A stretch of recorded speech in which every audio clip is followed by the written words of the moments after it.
alájà asàlámù àlékún o. Wa alaikum salam. Ó dà pé ẹran tí ojú wa. Alájì báwo àwa ni ẹ̀gbọ́n àwa àna yín. Bẹ́ẹ̀ni ẹjọ́ ọmọ yín tó jẹ́ ọkọ àbúrò wa la wá fi sùn yín.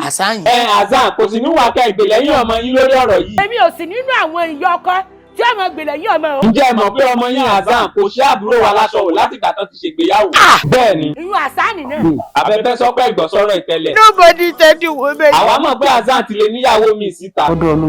A sì ti ṣe tá àti gbàbúrò wa padà lọ́wọ́ Azan. Bẹ́ẹ̀ bá mọ̀ pé ẹ̀fẹ̀ ká ṣe tinú wa ẹ bá Azan ọmọ yín sọ̀rọ̀. Kò sí wàhálà. Torí àwa lè da gbogbo ẹ̀rú o. Kò sí wàhálà nígbà tẹ́ sọ pé bá sọ̀rọ̀ àìjẹ́bẹ̀ ìgbéyàwó dàrú nìyẹn o.